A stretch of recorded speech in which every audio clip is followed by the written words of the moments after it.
Hello, Year 5. This is Chapter 5 of The Indian in the Cupboard. Tommy.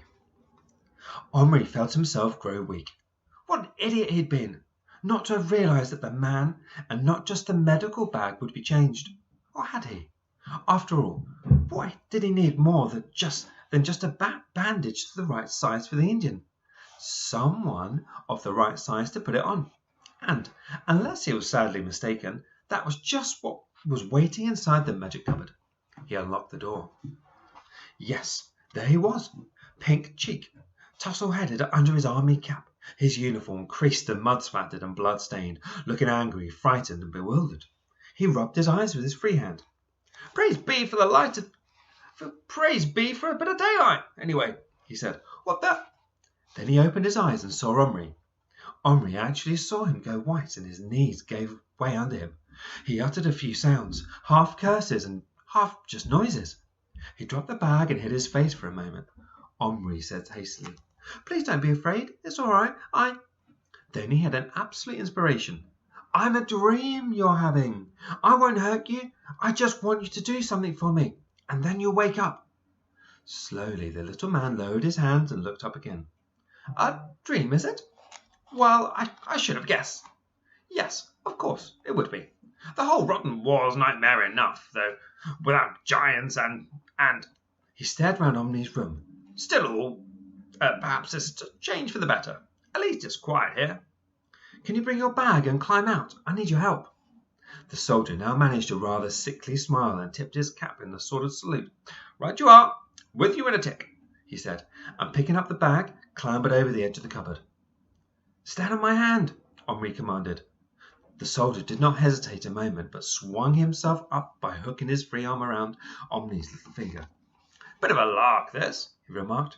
I won't half enjoy telling the fellows about this dream of mine in the trenches tomorrow. Omri carried him to the spot where Little Bull sat on the carpet holding his leg, which was still bleeding. The soldier stepped down and stood knee-deep in carpet pile, staring. Well, I'll be jiggered, he breathed. A blooming redskin! This is a rum dream, and make no mistake. And wounded too? Well, I suppose that's my job, isn't it, to patch him up? Yes, please, said Omri. Without more ado, the soldier put the bag on the floor and snapped open its all but invisible catches. Omri leant over to see. Now he really did need a magnifying glass, and so badly he didn't want to see the details of that miniature doctor's bag that he risked sneaking into Gillian's room. Gillian always slept late, and anyway it wasn't 7 o'clock yet, and pinching it from his secret drawer. By the time he got back to his own room, the soldier was kneeling at Little Bull's feet, applying a neat tourniquet to the top of his leg. Omri peered through the magnifying glass into the open bag. It was amazing. Everything was there. Bottles, pill boxes, ointments, some still instruments, including a tiny hypodermic needle, and as many rolls of bandages as you could want. Omri then ventured to look at the wound. Yes, it was quite deep. The pony must have given him a terrific kick. That reminded him. Where was the pony? He looked round in a fright, but he soon saw it, trying forlornly to eat the carpet. Oh, I must get some grass, thought Omri, meanwhile offering it a small piece of stale bread which it ate gratefully, and then some water in a thin tin lid. It was odd how the pony was not frightened of him. Perhaps it couldn't see him very well. There now, he'll do, said the soldier, getting up. Omri looked at the Indian's leg through his magnifying glass. The wound was bandaged beautifully. Even Little Bull was examining it with obvious approval. Thank you very much, said Omri. Would you like to wake up now? Might as well, I suppose. Not that there's much to look forward to except mud and rats and German shells coming over. Still, got to win the war, haven't we? Can't desert, even into a dream. Not for long, that is. Duty calls and all that, eh? Omri gently picked him up and put him into the cupboard. Goodbye. Perhaps sometime you could dream me again. A pleasure, said the soldier cheerfully. Tommy Atkins at your service. Any night, except when there's an attack on. None of us gets any sleep, so to speak. And he gave Omri a smart salute. Regretfully, Omri shut and locked the door. He was tempted to keep the soldier, but it was too complicated just now. Anyway, he could always bring him back to life again if he liked. A moment or two later, he opened the door again to check. There was the orderly, bag in hand, standing just as Omri had last seen him at the salute. Only now he was plastic again. Little Bull was calmly pulling on his blood-stained leggings. Good magic, he remarked. Leg better. Little Bull, what will you do all day while I'm at school? You bring bark of tree. Little Bull makes longhouse. What's that? Turquoise house. Need earth, stick posts in. Earth? Posts? Earth, posts, bark.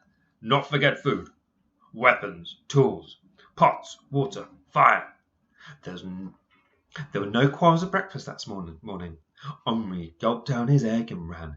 In the greenhouse he found a seed tray already full of soil, well pressed down. He carried that secretly upstairs and laid it on the floor behind the dressing up crate, which he was pretty sure his mother wouldn't shift, even if it was her cleaning day. Then he took his penknife and went out again. Fortunately, one of the trees in the garden had some sort of bark which came off easily, a silvery, flaky kind. He cut off a biggish strip, and then another to make sure. How long was the longhouse? He pulled some grass for the pony. He cut a bundle of thin, strong, straight twigs and stripped off their leaves. Then he went back to his room and laid all these offerings beside Little Bull, who was seated cross-legged outside his teepee, arms folded, eyes closed, apparently saying his prayers. "Omri!" came his mother's call from downstairs. "Time to go." Omri took out his pocket the corner of toast he'd saved from the breakfast and cleaned out the last of the corned beef from the tin. There was some corn left as well, though it was getting rather dry by now. He filled up the Action Man's beaker with the water from the bathroom, pouring a little into the pony's drinking lid. The pony was munching the fresh grass with every sign of enjoyment. Omri noticed its bridle had been replaced with a halter, cleverly made out of length of thread. "Omri! Just coming! The others have gone! Hurry up! You'll be late!" One last thing. Little Bull couldn't make a longhouse without some sort of tool beside his knife.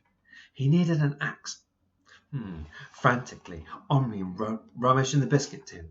A knight wielding a fearsome-looking battle-axe. It wasn't right, but it was better than nothing. It would have to do. In a second, the knight was locked in the cupboard. "Omri! 1 second! What are you doing?" Crash! The axe was being used on the inside of the cupboard door.